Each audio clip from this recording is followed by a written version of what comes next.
Oxigenando Ideias para a Saúde apresenta novo episódio sobre transformação digital na vida dos pacientes.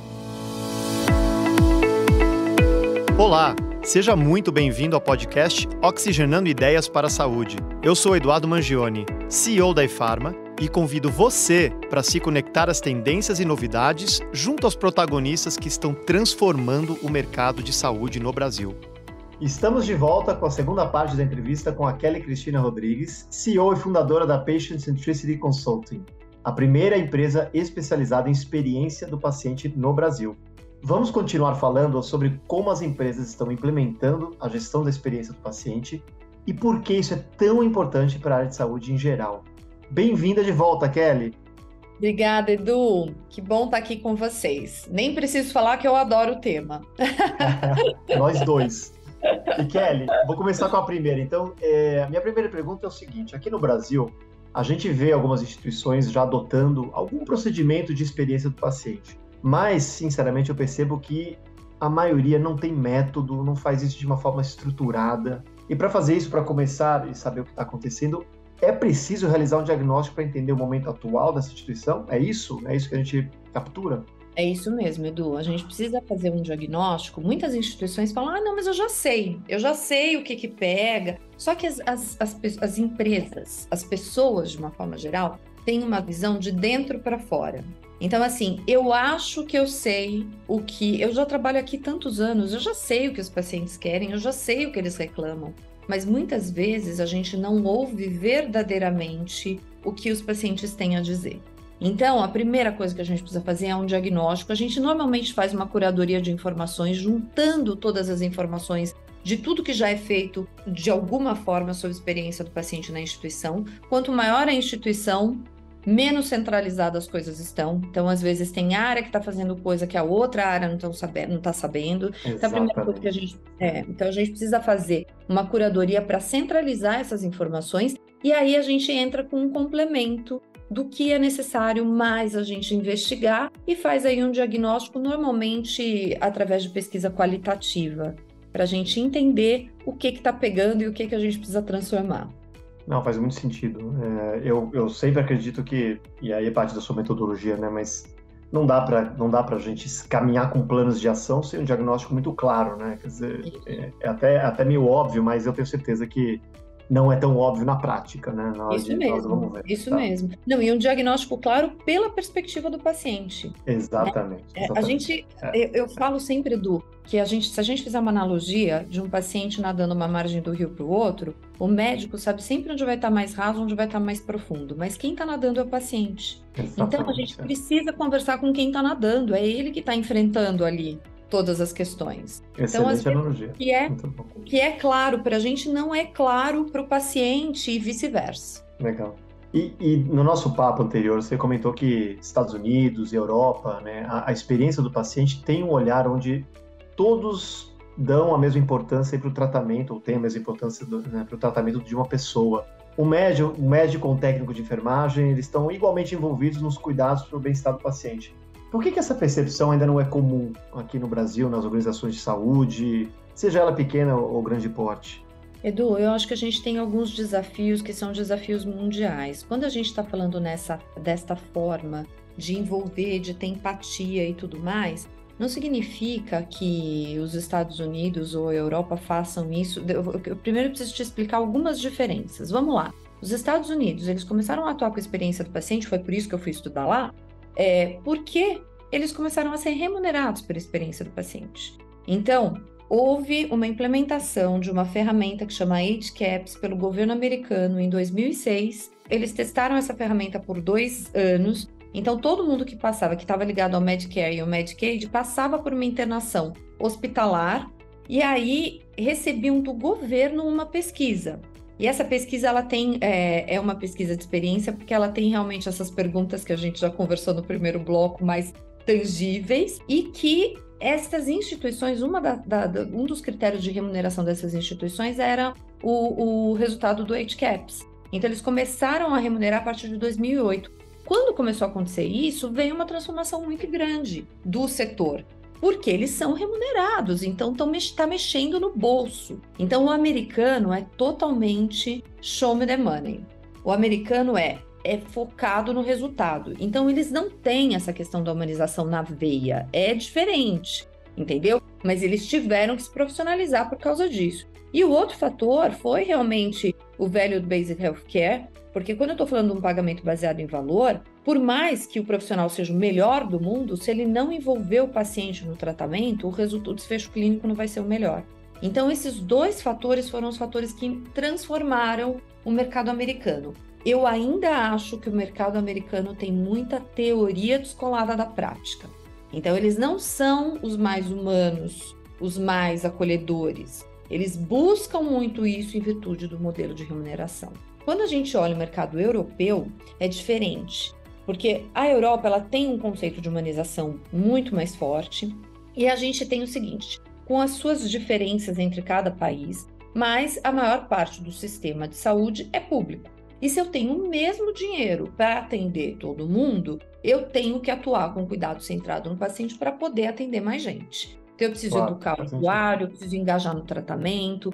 Agora, mesmo assim, muito tem se discutido e muito tem se trabalhado para ter um olhar de empatia diferente, uma comunicação diferenciada. Então, eu acho que isso é um ponto mundial, não é só um privilégio do Brasil. E sendo que também esses países não têm técnico de enfermagem, é uma outra constituição aqui de profissionais, né?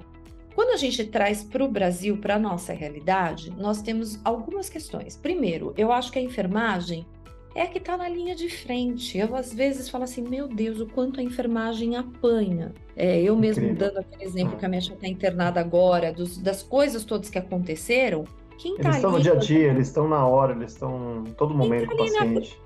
Né? Quem está ali colocando a cara para bater é a enfermagem. E o problema não foi com a enfermagem, foi problema administrativo, foi problema de falta de autorização, enfim, uma série de coisas. Então, a enfermagem está ali na linha de frente. A enfermagem tem uma formação diferente da formação médica. O médico, ele teve uma formação muito focada no critério técnico, né? Na doença. E a enfermagem tem uma formação muito diferente que é focada para cuidar de pessoas. Então, a gente já tem essas nuances aqui diferentes. E quando eu estou falando do técnico de enfermagem ainda, a gente tem um problema de uma má formação no Brasil muito grande. A gente tem aqui profissionais que fazem técnico de enfermagem que às vezes não tem uma formação mínima.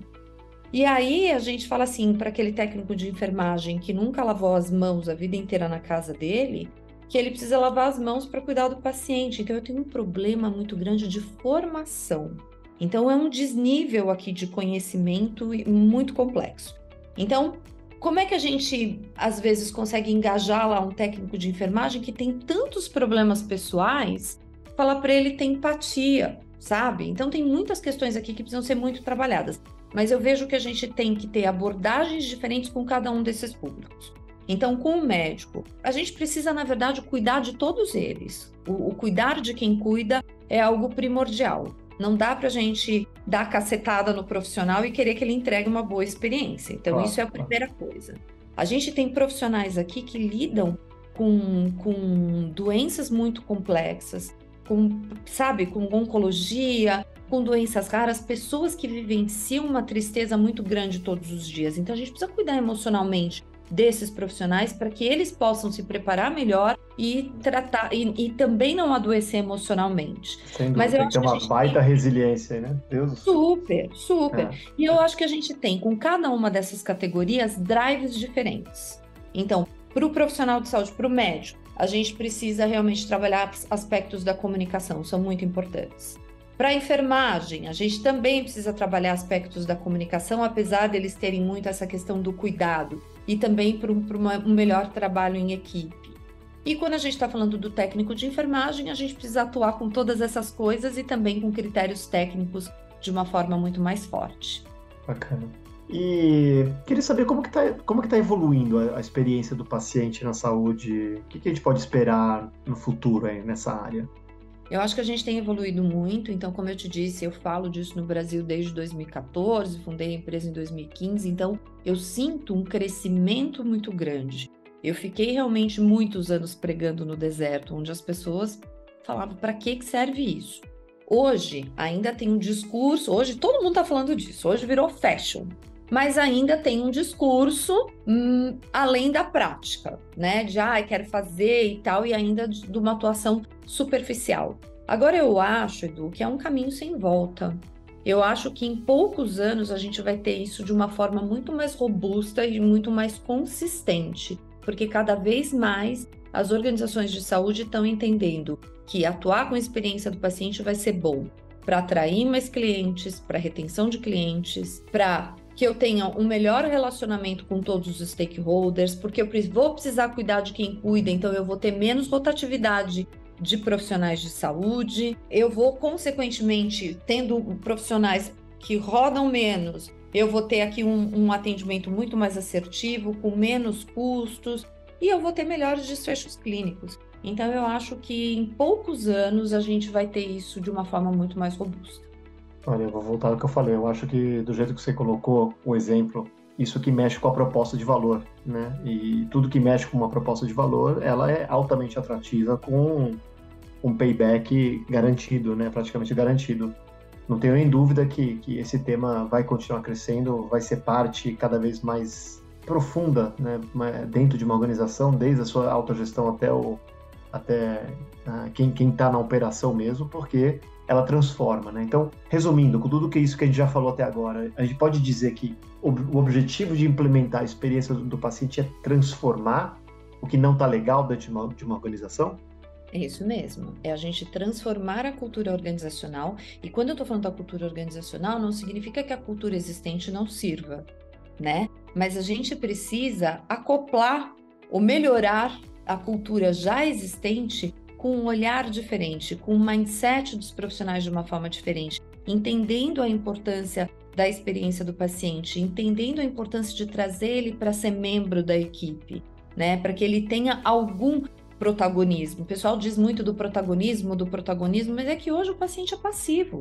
Então ele precisa entender que ele tem sim direitos, mas ele também tem deveres, ele também tem o papel dele. Mas como é que a gente faz tudo isso? Então a gente precisa mudar o mindset dos profissionais de saúde. Então é transformar sim o que não está legal, sem ignorar o que já é cada instituição, mas é acoplar um olhar diferenciado.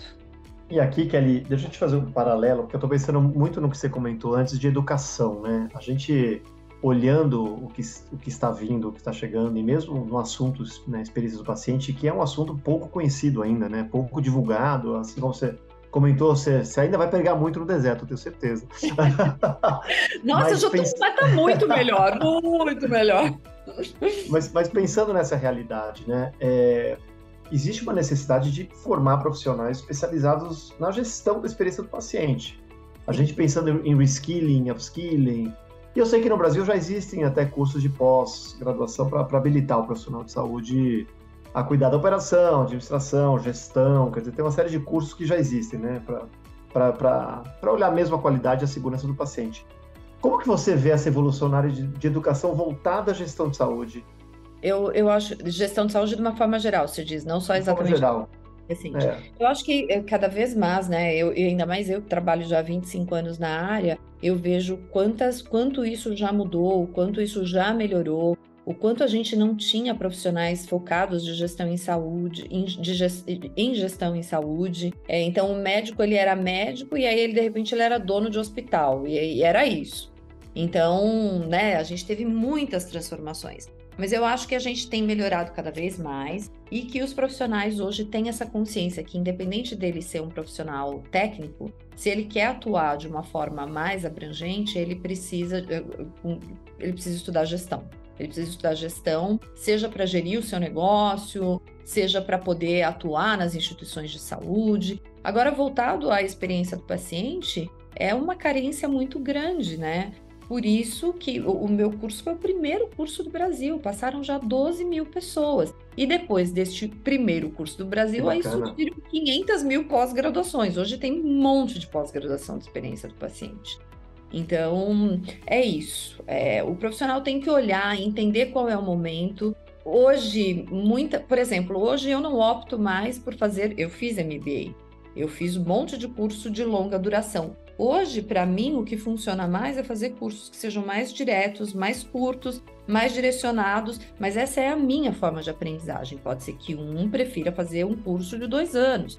Então, por aí vai. Mas eu acho que hoje a gente tem muita opção e isso é altamente recomendável, porque sem educação, sem a gente estudar os assuntos, a gente não consegue realmente evoluir com consistência.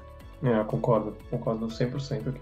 Queria aproveitar que a gente está abordando a capacitação de profissionais e fazer uma propagandinha para você aí. Opa!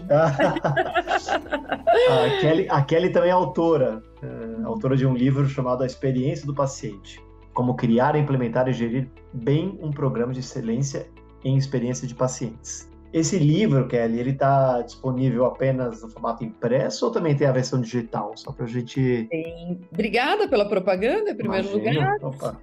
Bom, gente, antes de eu te falar isso, só para te dizer que esse livro foi o primeiro livro do Brasil, foi lançado agora no dia 24 de abril. Eu estou muito feliz, porque a concretização é a tangibilização de tudo isso que eu falo. Então, é trazer isso de uma forma que as pessoas realmente consigam absorver esse conhecimento de forma metodológica.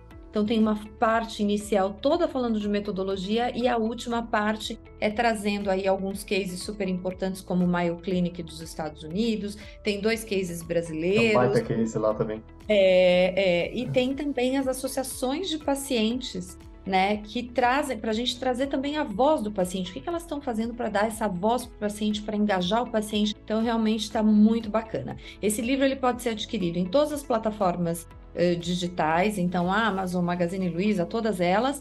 De forma digital, tem no Kindle da Amazon e também tem na loja da Patient Centricity, que é no nosso site, no www.patientcc.com. Maravilha. Eu já vou baixar o meu no Kindle. Oba!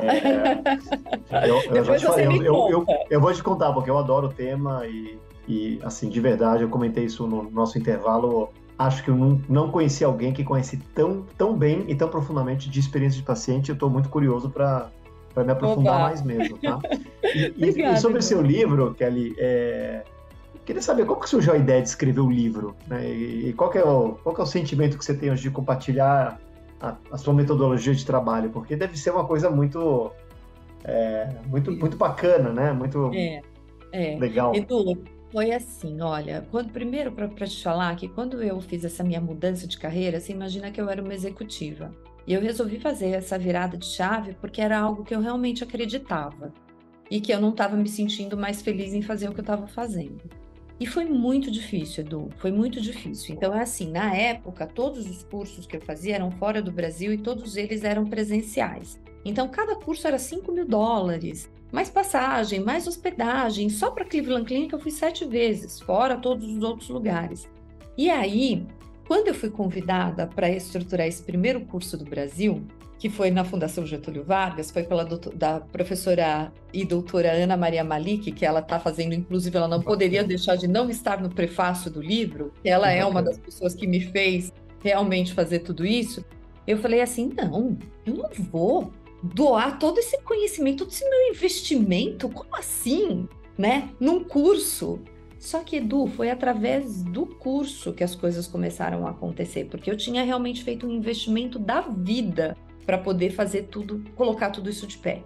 E depois, com o tempo e com a minha maturidade também, entendendo que quanto mais eu compartilhar, mais multiplicadores a gente vai ter e mais gente a gente vai ter transformando a saúde. Então, eu tenho um propósito. O meu propósito, quando a minha mãe morreu, era de fazer com que ninguém mais tivesse que passar, e que as pessoas passam isso todos os dias, por tudo aquilo todo o sofrimento que a gente passou. Que todo mundo tivesse a oportunidade de ter um tratamento melhor possível, mais digno possível. E eu estava falando de uma pessoa que tinha todos os acessos, que era minha mãe, com um plano de saúde privado, comigo conhecendo todo mundo, e que não tem nada, gente. Então a gente precisa transformar. E aí, hoje eu vejo essas milhares de pessoas que fizeram os meus cursos, que hoje são meus concorrentes, inclusive, que fundaram empresas e tudo mais. E aí a história do livro, ela já vinha há muito tempo. Então, quando eu decidi fazer o curso, já vinha aqui uma história de preciso fazer um livro, mas falta tempo para dormir, né, minha gente? Falta tempo para dormir. E aí, a história do livro eu fui procrastinando, eu fui prolongando, eu escrevi esse livro várias vezes, na verdade, até chegar nessa última versão, e que aí foi realmente o ano passado, eu falei, não, agora eu preciso fazer isso acontecer, porque eu preciso fazer isso acontecer de uma forma consistente. Eu via que mesmo tudo que eu tinha estudado, os melhores livros que eu li de experiência do paciente são os livros da Cleveland Clinic, tem vários para indicar, mas primeiro, a gente não tinha isso disponível no Brasil em português, a gente tem praticamente o livro da Disney em português e o Obcecados por Servir, que é da Cleveland Clinic. O restante tudo em inglês, então não é todo mundo que tem acesso. E a outra coisa que eu via, Edu, era que todo mundo tinha case, então cada um conta o seu case, que case é muito legal, o case inspira, mas e o how to? E o como fazer? Claro. Como fazer? Eu não encontrei um livro no mundo. No entanto, que eu pretendo fazer a publicação desse livro em espanhol, que a gente já tem hoje um núcleo na América Latina e a gente tem um núcleo em Portugal.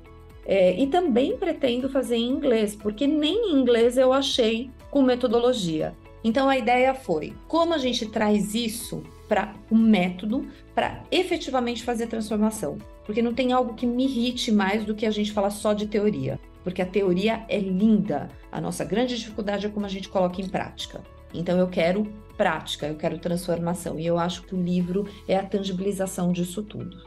Muito inspirador, Kelly, muito legal sua história.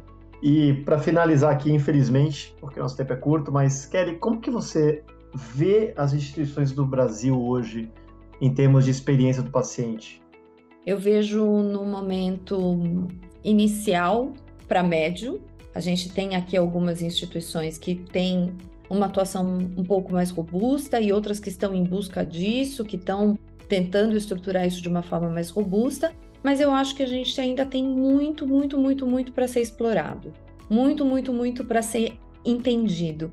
E aí, Edu, se a gente fala de segurança, né, de segurança assistencial, que é o básico, e a gente só tem 7% das instituições de saúde do Brasil certificadas em segurança e qualidade, que é o básico, você imagina quando eu estou falando de experiência do paciente. Então, a gente tem inclusive uma certificação, na verdade o Instituto de Experiência de Pacientes da Espanha, que é nosso parceiro, desenvolveu uma certificação em experiência do paciente.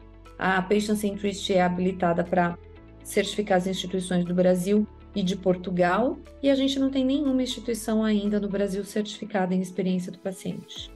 Então, eu acho que a gente tem aqui um caminho muito grande ainda, muito promissor, mas a gente ainda está numa fase muito inicial.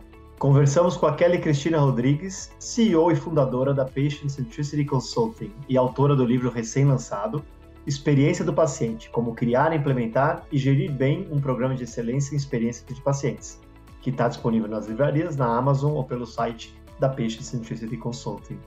Kelly, muito obrigado por participar do nosso podcast, foi uma conversa excelente, muito rica e muito aprofundada. Eu que agradeço, Edu, super obrigada pelo convite, por contar aí de todas essas coisas que a gente está fazendo, pela propaganda do livro, e eu fico à disposição depois para a gente bater mais um papo. Espero que você tenha gostado do episódio de hoje, eu com certeza gostei muito. Continue acompanhando nossos próximos episódios no Spotify, no Google Podcasts e não esqueça de ativar as notificações. Obrigado pela sua companhia, um grande abraço e até o próximo programa.